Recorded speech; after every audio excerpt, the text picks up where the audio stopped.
Hey everyone, I just got a Pixel 4a 5G. Gonna do a quick unboxing and set up initial reviews. So we got little stickers here, put that back.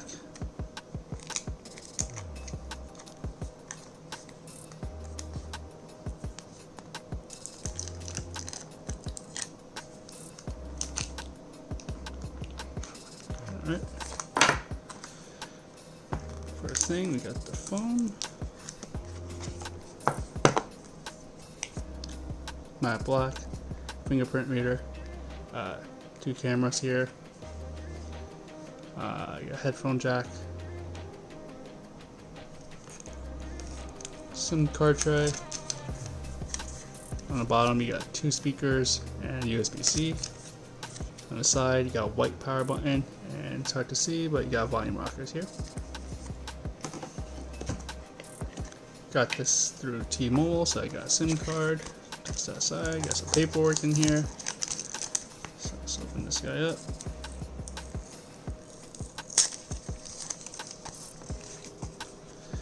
This booklet.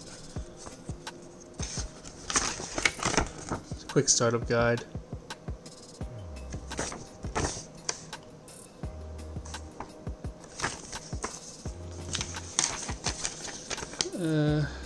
Some warranty, terms and condition, paperwork, and a SIM card tray key. The other things that come inside the box, it's a power brick, but it's a USB-C connection. Get a USB-C to USB-C charging cable, and then you also get a adapter. Take this out.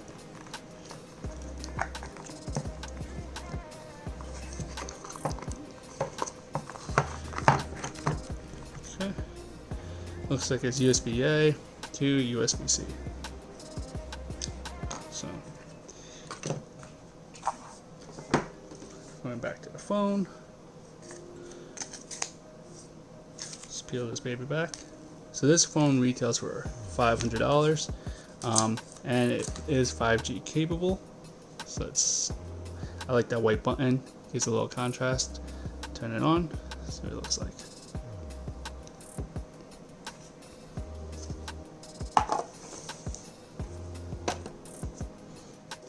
Got a little pinhole camera up here. So the power adapter that includes, it's 18-watt power adapter.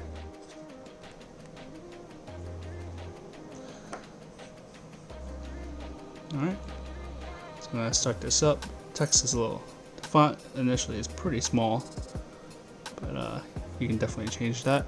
I'm going to insert my SIM card later, so I'm going to skip that for now. Connect to Wi-Fi, I'll do that really quick off screen. Alright, signed into my Wi-Fi. Let's get the phone ready.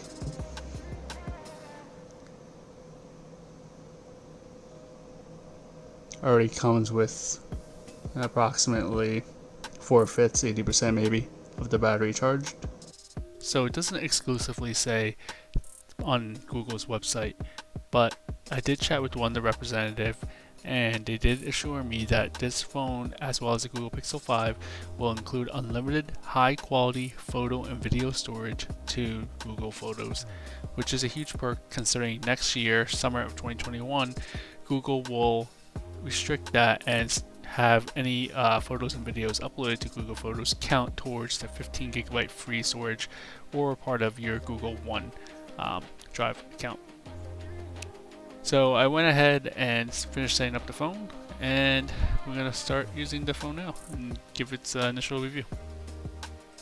So you just swipe up, switch apps, swipe up from the bottom of the screen, hold then release.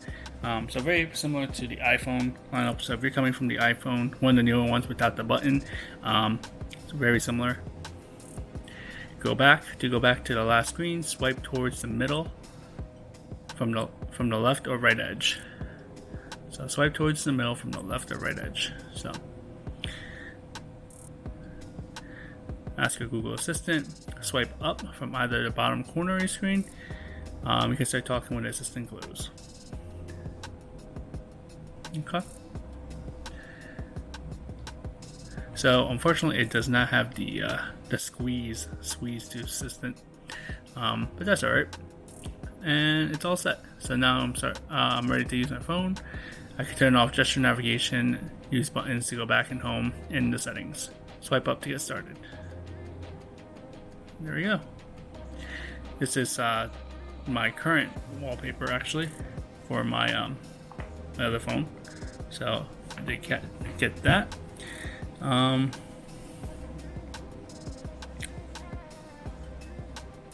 I'm just gonna go to settings. Let's see how I do this.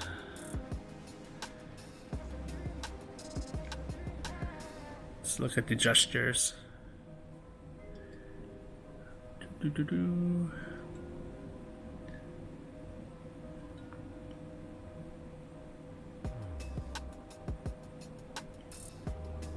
Maybe in here. Select to speak. Screen readers, talk back. I use the dark theme.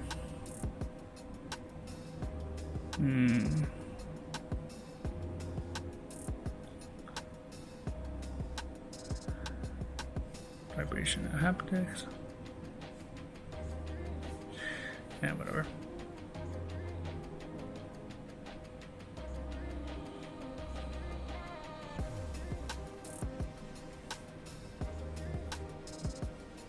There you go. System gestures. Swipe fingerprint for notifications. Quickly open camera. So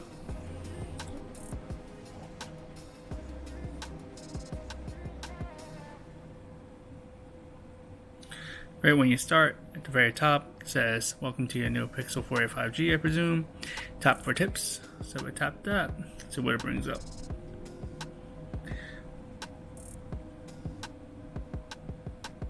So find your apps. Swipe up from anywhere from your home screen to see all your apps.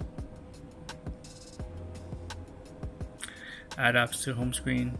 Add an app. Just touch and drag. Explore key apps through the Play Store. See your notifications by swiping down. Change common settings quickly by swiping down and hitting the little gear icon. Or just changing it right from there. You can explore all tips. See if I hit the button on the back. So the button on the back does not bring you home unless there's a setting for that. Let's see. This was supposed to bring up the app drawer. Okay, so it's not to bring up the app drawer. It's not from this white line. It's from there's a little chevron, a little arrow right there above the Play Store. Do that. And just gonna thought I had more apps than that, but all right. I definitely have more apps than that, but okay. I'll just download those later. No big deal. So even though I thought oh, there you go. There's more apps loading up now, so maybe it's still coming alive. Yeah, so we'll see. We'll let it run for a little bit. But settings is there. If we get into system, look at gestures. So you get swipe fingerprint for notifications. Quickly open camera. Press the power button twice. Okay. Flip camera for selfie. Double twist when you're in the app. That could be a little annoying. I'm going to turn that off. System navigation. I'm going to have the 3 buttons on the bottom. I'm just used to it. So that's it won't let you switch. I'm used to the back key being right here, but it won't let me switch. So nope, won't let me switch there. Tap to check phone. Lift to check phone. Prevent ringing. Press power and volume up button together to prevent ringing. Flip to Turn the phone on its screen to turn on Do Not Disturb. I'll do that. Actually, you know what? I'll turn that off. I feel like I can put it upside down easily. Power menu. Shows controls. Alright. So, I mean, it's a 60 Hz screen, and I think it feels plenty fast. Let's just go on the web page. Let's just go to Wikipedia, see if we can just find a random article. Just do Google. So, seems, you know, you can see a little hiccups, but I mean, for the most part, I don't think I'm going to really knock it down. It was a $500 phone. It's fine for most use. I mean, when would I really care about looking at that besides in a review, right? So if I'm just reading it, it looks fine. I wish the text was bigger, actually, but that's what it is. I'm gonna have to get my reading glasses out, but works good. Camera, really quick. Yep. Okay. Look at this. Okay. That's portrait mode, night sight mode, and I'll do a review of the camera later on. Let's see if we can play a video. And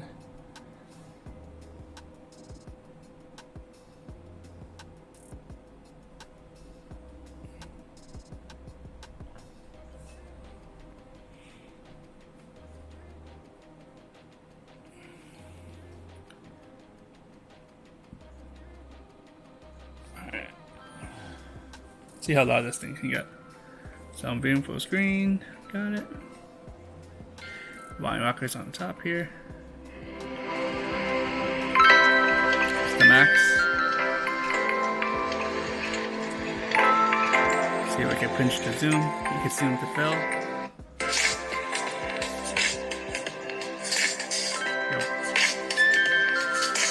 And I think this is, yep, dual speaker. So you got a speaker.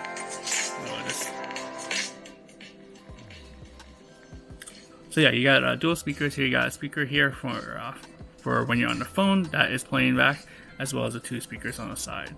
Kind of wish these two speakers were up firing, but I mean, it's still dual speakers and it sounds very loud actually. So it's pretty good.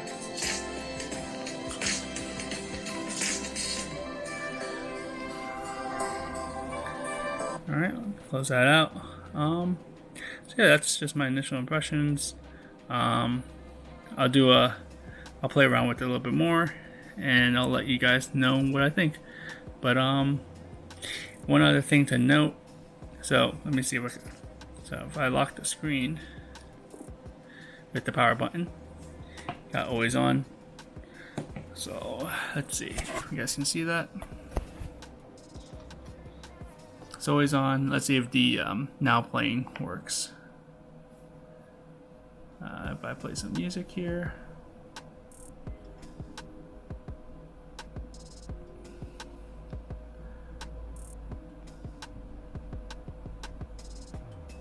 Let's play some.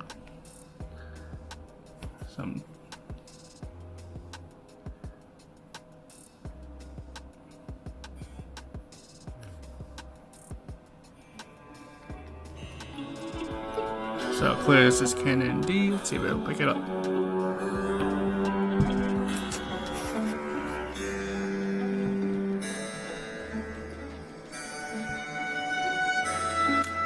So it looks like it's still completing setup, so it only installed 20 of 93. But look at that. So sorry. It says right here, we can see Canon D. So it does pick it up if I hit that power button, and it does show up there as well. So it does work. Turn that guy off. Jesus. The other thing I wanted to say, let's see how quick this fingerprint reader is. So, on and unlock. That was really quick. I barely tapped it, so I don't know how I can show you this, but really, so that it's already unlocked. So I'll try that again. I'll just press it. That it's unlocked. Okay, one more. It's already unlocked. So that blazing fast. That's why I liked it. This OnePlus 6T had a in-print fingerprint reader, and this wasn't really accurate. And in nighttime, it'll just do that huge glow, which bothered me. So that's why I wanted to go back to old school. The camera here does have a little camera bump, so you can kind of see that, which is why I'll use a case for it. Slide that on in a little bit. So I'll play around with this. I'll do some camera comparisons. I got my wife a new sorry, I keep thinking OnePlus. I got my wife a iPhone 12 Pro Max. So it's kind of an unfair fight. A $500 phone versus a $1,100 phone, $1,200 phone. But I want to see how the difference is, just because a lot of people, it's always been Android versus Apple, and really, with Android, you got the Galaxies, you got the Pixels, and you always went up against the iPhones. So I'll try this out, do some camera comparisons, and hopefully you found this video helpful. So if you want to know anything else, let me know. I'll try to do my best. This will be my daily phone. I will be trading in this phone. So with T-Mobile special, I was able to trade in this phone and get this phone basically for free. So I will be using this as my daily personal phone, and I'll compare it with my wife's iPhone 12 Pro Max. So hope you found this video helpful, and thank you for watching. See ya.